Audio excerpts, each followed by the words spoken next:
Somewhat larger drum systems irrigate 125 square meters. In both cases, the containers are elevated slightly so that gravity distributes the water. Large-scale drip systems using plastic lines that can be moved easily are also becoming popular. These simple systems can pay for themselves in 1 year. By simultaneously reducing water costs and raising yields, they can dramatically raise incomes of smallholders. Sandra Postel estimates that the combination of these drip technologies at various scales has the potential to profitably irrigate 10 million hectares of India's cropland, or nearly 1/10 of the total. She sees a similar potential for China, which is now also expanding its drip-irrigated area to save scarce water. In the Punjab, with its extensive double cropping of wheat and rice, fast-falling water tables led the State Farmers Commission in 2007 to recommend a delay in transplanting rice from May to late June or early July. This would reduce irrigation water use by roughly 1/3, since transplanting would coincide with the arrival of the monsoon. This reduction in groundwater use would help stabilize the water table, which has fallen from 5 meters below the surface to 30 meters in parts of the state. Institutional shifts specifically, moving the responsibility for managing irrigation systems from government agencies to local water users associations can facilitate the more efficient use of water. In many countries, farmers are organizing locally, so they can assume this responsibility, and since they have an economic stake in good water management, they tend to do a better job than a distant government agency. Mexico is a leader in developing water users associations. As of 2002, farmers associations managed more than 80% of Mexico's publicly irrigated land. One advantage of this shift for the government is that the cost of maintaining the irrigation system is assumed locally, reducing the drain on the treasury. This means that associations often need to charge more for irrigation water, but for farmers the production gains from managing their water supply themselves more than outweigh this additional outlay. In Tunisia, where water users associations managed both irrigation and residential water, the number of associations increased from 340 in 1987 to 2,575 in 1999, covering much of the country. Many other countries now have such bodies managing their water resources. Although the early groups were organized to deal with large publicly developed irrigation systems, some recent ones have been formed to manage local groundwater irrigation as well. Their goal is to stabilize the water table to avoid aquifer depletion and the economic disruption that it brings to the community. Low water productivity is often the result of low water prices. In many countries, subsidies lead to irrationally low water prices, creating the impression that water is abundant, when in fact it is scarce. As water becomes scarce, it needs to be priced accordingly. Provincial governments in northern China are raising water prices in small increments to discourage waste. A higher water price affects all water users, encouraging investment in more water-efficient irrigation technologies, industrial processes, and household appliances. What is needed now is a new mindset, a new way of thinking about water use. For example, shifting to more water-efficient crops, wherever possible, boosts water productivity. Rice production is being phased out around Beijing because rice is such a thirsty crop.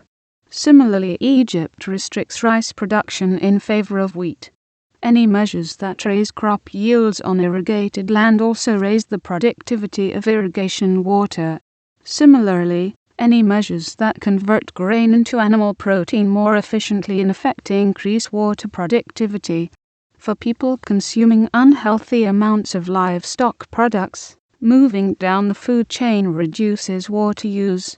In the United States, where annual consumption of grain as food and feed averages some 800 kilograms, 4/5 of a ton, per person, a modest reduction in the consumption of meat, milk, and eggs could easily cut grain use per person by 100 kilograms. for 300 million Americans. Such a reduction would cut grain use by 30 million tons and irrigation water use by 30 billion tons. Reducing water use to the sustainable yield of aquifers and rivers worldwide involves a wide range of measures, not only in agriculture, but throughout the economy. The more obvious steps, in addition to more water-efficient irrigation practices and more water-efficient crops, include adopting more water-efficient industrial processes and using more water-efficient household appliances. Recycling urban water supplies is another obvious step to consider in countries facing acute water shortages. Producing protein more efficiently.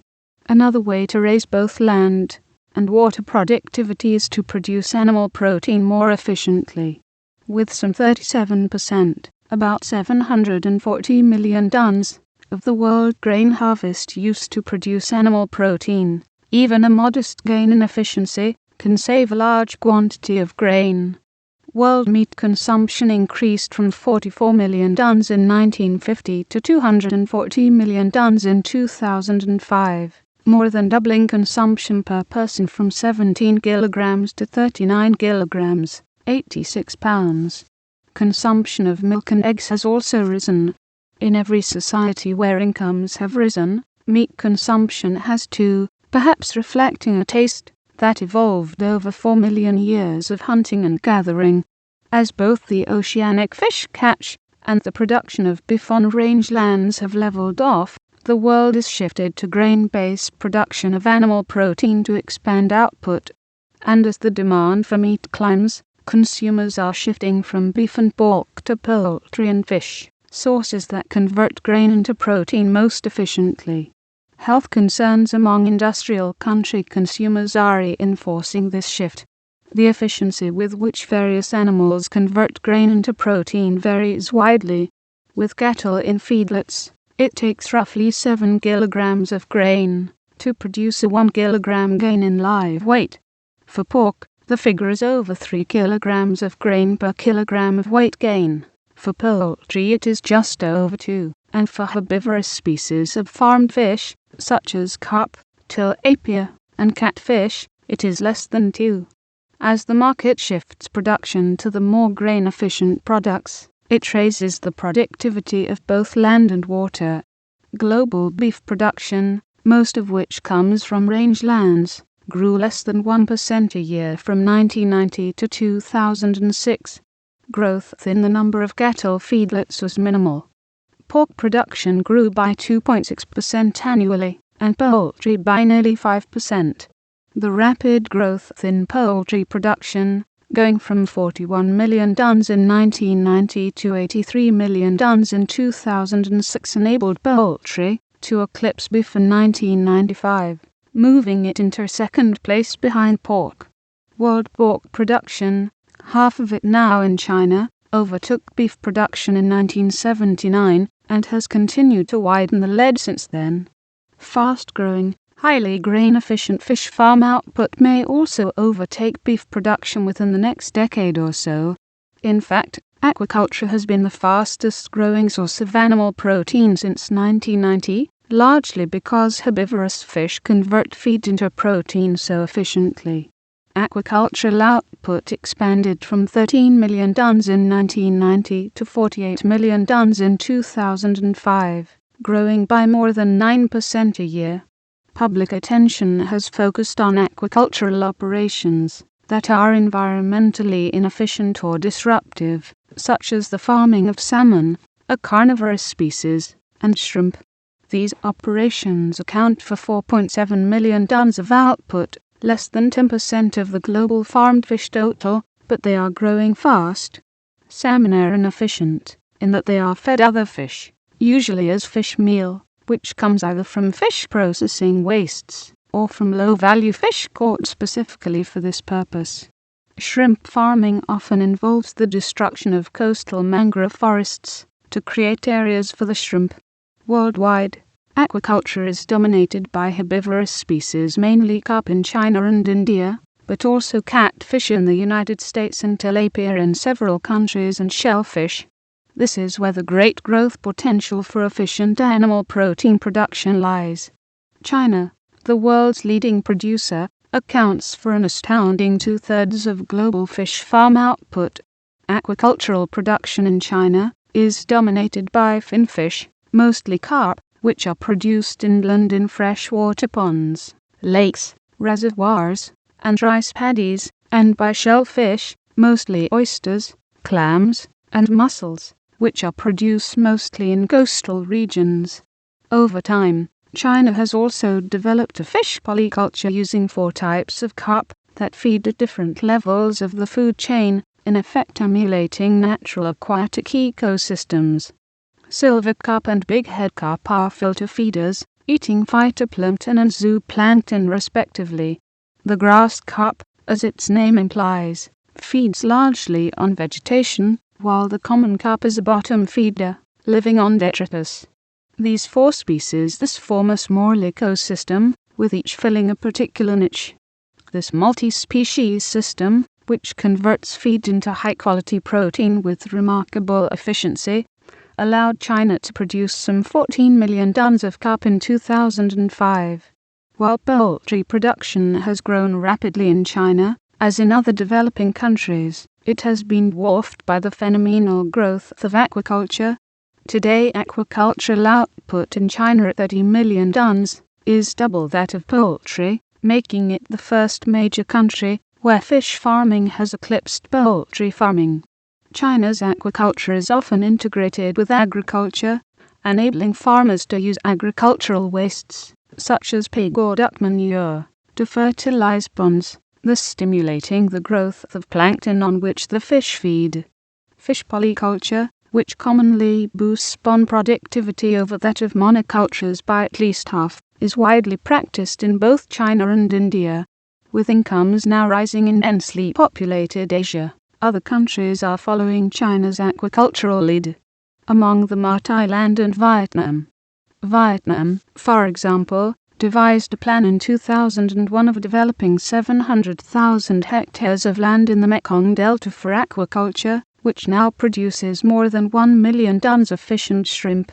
In the United States, catfish, which require less than 2 kilograms of feed per kilogram of live weight, is the leading aquacultural product. U.S. annual catfish production of 600 million pounds, about 2 pounds per person, is concentrated in the South. Mississippi, with easily 60% of U.S. output, is the catfish capital of the world. When we think of soybeans in our daily diet, it is typically as tofu, veggie burgers, or other meat substitutes. But most of the world's fast-growing soybean harvest is consumed indirectly in the beef, pork, poultry, milk, eggs, and farmed fish that we eat. Although not a visible part of our diets, the incorporation of soybean meal into feed rations has revolutionized the world feed industry, greatly increasing the efficiency with which grain is converted into animal protein. In 2007, the world's farmers produced 222 million tons of soybeans, 1 ton for every 9 tons of grain produced. Of this, some 20 million tons were consumed directly as tofu or meat substitutes. The bulk of the remaining 202 million tons, after some was saved for seed, was crushed in order to extract 37 million tons of soybean oil, separating it from the highly valued, high-protein meal. The 160 million or so tons of protein-rich soybean meal that remain after the oil is extracted is fed to cattle, pigs, chicken, and fish. Combining soybean meal with grain in roughly 1 part meal to 4 parts grain dramatically boosts the efficiency with which grain is converted into animal protein, sometimes nearly doubling it. The world's 3 largest meat producers, China, the United States, and Brazil, now all rely heavily on soybean meal as a protein supplement in feed rations. The use of soybean meal in livestock feed, poultry, and fish both replaces some grain in feed, and increases the efficiency with which the remaining grain is converted into livestock products. This helps explain why the share of the world grain harvest used for feed has not increased over the last 20 years, even though production of meat, milk, eggs, and farmed fish has climbed.